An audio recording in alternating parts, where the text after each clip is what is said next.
അടിപൊളി ഫുഡാണ്. ഞങ്ങള് മൈസൂരിന്ന് ചാമുണ്ടി ഹിൽസിക്ക് പോണ വഴിയിൽ രാവിലെ ബ്രേക്ക്ഫാസ്റ്റ് കഴിക്കാൻ വേണ്ടിട്ട് ഒരു തട്ടുകട കയറുന്ന. അല്ല, തട്ടുകട ഫുഡൊക്കെ അടിപൊളിയാണല്ലോ. അപ്പോ അവിടുന്ന് ഇവിടെ പാത്രം ക്ലീൻ ചെയ്യുന്നത് ഒരു ഹൈജീനിക് ആയിട്ടാണ് പാത്രം ക്ലീൻ ചെയ്യുന്നത് കേട്ടോ. കണ്ടോളി. ഹോട്ടൽ ഫുഡ് കഴിച്ച് മടുത്താലേ നമ്മൾ തട്ടുകട ഫുഡ് നോക്കുമല്ലോ. സ്വാഭാവികമായിട്ടും നല്ലൊരു തിരക്ക് കണ്ടപ്പോൾ ഞങ്ങളും ചവിട്ടി. അത്യാവശ്യം നല്ല ഫുഡൊക്കെ തന്നെയാണ്. ദോശ, ഇഡ്ഡലി, സാമ്പാർ, ചട്നി, ആഹാ. അങ്ങനെ കഴിച്ച് കഴിഞ്ഞ് കൈ കഴുകാൻ പോകുമ്പോഴാണ് സംഗതി കാണുന്നത്.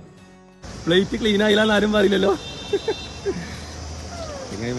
പ്ലേറ്റ് ക്ലീൻ ചെയ്തെടുക്കാൻ കർണാടകയുടെ നന്ദിനി പശു 36 ഈ പ്ലേറ്റൊക്കെ ക്ലീൻ ചെയ്യണത്. നമ്മൾ കഴിക്കണ പ്ലേറ്റ് നക്കി തുടയ്ക്കും.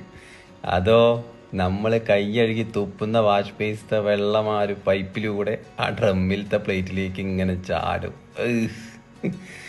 എന്നിട്ട് ഈ പ്ലേറ്റ് അങ്ങനെ നക്കുക പശു.